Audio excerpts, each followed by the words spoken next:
Welcome back to PRI. This is Prep Recruiting Insider here at Moe's Pizza in West Wego on the West Bank. I'm Rick Gailey, the coach of PRI, along with your Prep Recruiting Insider, Mr. Renee Nato. And we're joined today by Hahnville Tigers. We have them all over the place, from one end of Moe's to the other. Coach Dominic Saltaformaggio is here, the head coach in his third year. And Anthony Williams, a multi-talented receiver, slot back, just all around terrific athlete. That's Anthony Williams. Thank you, gentlemen, for being here with us. Thanks for having us. So it's always great to have you. You're at Hahnville. I took the job 3 years ago. Right. And some people think, and you do, this could be the best coaching job in the state. Why? Well, there are so few schools like it, Renee. If you look up north, you have Neville and you have West Monroe. And, if you look in the southwest area of the state, you have Sulphur and Barb. When you look down here, there's Condestre and Hahnville, and I know there are other schools in the Catholic League that have the same kind of makeup and facilities. But the great thing about Hahnville, and what I think makes Hahnville special, is it's the atmosphere on Friday night, and it's the just great passion that you get from the community. The West Bank of St. Charles Parish loves high school football, and it's like I tell those kids. I even told Lester, when he first came on, I said, "You'll coach in front of more people tonight than you did in the Tulane Army game." So, and that's, I think, what makes it special. Anthony, you an exciting player, just a junior, ran a sub 4.340. And has a vertical almost 40 inches high. You do a lot of things. I have two questions for you. First of all, what do you like to do? What aspect of the offense do you like to get involved in? And the recruiting process, what are you looking for in a school, and when are you going to make a decision? Are you going to go all the way down to signing date, or are you going to get it out the way early? So the first question, what do you like to do on the offense? I like to do anything to help the team. So if I got to help the team at any position, that's where I'll be. Okay. In the recruiting process, some of the schools looking at you, who are some of the schools that have contacted you, and are you looking to go to signing day, or are you going to try to get it out early? I'm looking to go on a signing day. Everybody open right now. Okay, any schools you've talked to? Ole Miss, Mississippi State. There's a lot. Okay. Yeah, he's in today's football especially, what he brings to the table is something you better have it, or you might look like LSU. But that's a whole nother issue. Last week, very unusual week. So many great games around the state. I think we probably had more great first week matchups than I can ever remember. But throw into that a little bit of a lightning delay, playing the son of a friend of ours, Marty Luquette's son at Woodlawn. Talk about how you handled the delay with the lightning and what you did to get your team back focused again so that you could complete the 41-13 triumph. Well, the first thing is just trying to keep them focused, Coach, and we're fortunate that we have great facilities. So when we went out, we came back in, and when we came back in, we split our team up offensively and defensively, and some guys went in their meeting rooms, and we took our defensive team into our big meeting room, and we thought we'd be able to go back out. We didn't think it would be that long, so we went back out, and then lightning struck again, and we knew then we were going to be about a 90-minute delay. So what we did was we brought most of our starting kids into our big meeting room. It holds about 100 kids, and we just put on action video, big hit videos, and just trying to keep them focused. And then after that, we broke off back into some individual meetings and kind of rehearsed the game plan on the wetboard, and just went from there. But our kids stayed pretty focused.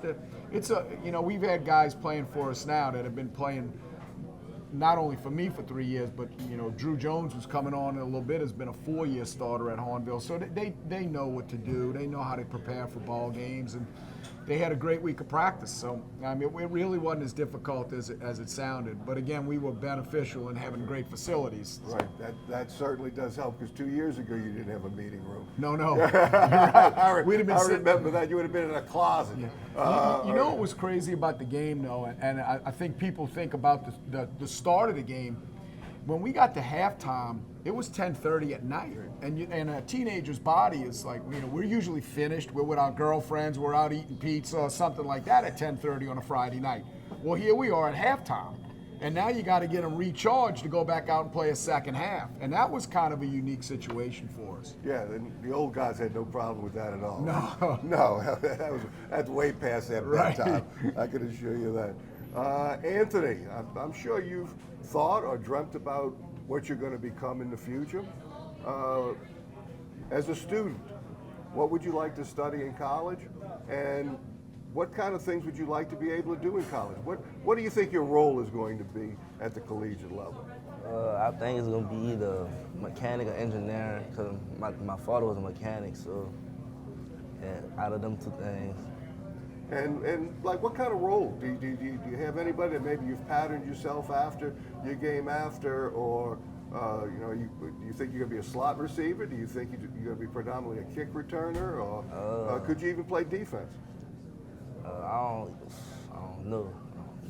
I don't know what I want to be. I'm getting some hesitation on the defensive part. I noticed that. But yeah, you bring a lot to the table. There's going to be a lot of consideration. When you dream, what do you dream about doing? Dream about spending racks, spending buku money. That's what I dream about. Anthony, who's a player that you modeled your style after? Somebody that you- Cook. Okay. And how do you feel like you've improved your game from 2015 to 2016? Why are you a better player? Working at practice, just working. And what areas did you work on?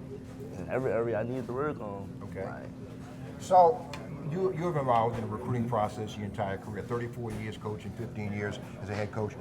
How closely do you monitor recruiting process with guys like Anthony and the team you have? Because you get a lot of attention. Yeah, Renee, to monitor it now as a head coach is a lot harder than it was when Coach Gailey was doing it, because it used to be the colleges would come in and talk to you. Well, now with Huddle and all the recruiting services and highlight films, and now it's almost parents are getting involved. So the recruiting process for me, what we've done at Hahnville, and I think it's helped us tremendously, is I took one of my coaching stipends, and I have 16 coaching stipends. I took one of my coaching stipends and I hired Miss Denise Keller. She's our academic coach. So as soon as those college recruiters come in, I actually bring them to Hart, because they already know what he can do. They go to satellite camps now, they go to summer camps. They already know what kind of football player he is. So I'll bring him to Miss Keller, and Miss Keller lays the academic aspect out right in front of him.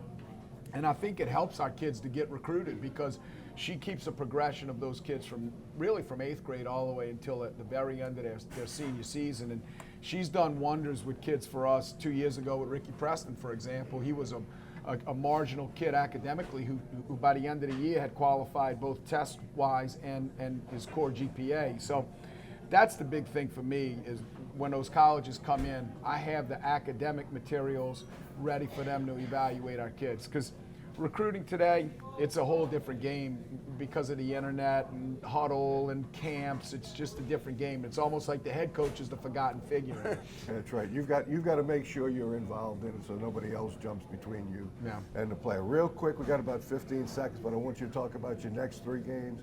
You want to know you're on the road the next 3 weeks. Right, we go to Patterson, which is going to be a unique environment. You're going to be in a small stadium, kind of St. James type, where the crowd. Patterson, Louisiana, is about Friday night football. Great players have gone through there. Going all the way back to Dalton Hilliard, who was one of the greatest of all.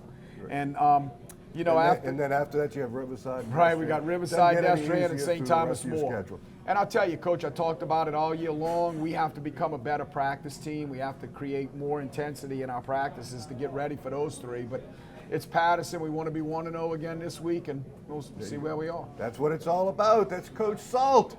Coach Nick Saltaformaggio, and that's Anthony Williams right next to him. They're the leaders of the Hahnville Tigers. We're going to be right back after this timeout. We're at Moe's Pizza over here in West Wego. This is PRI.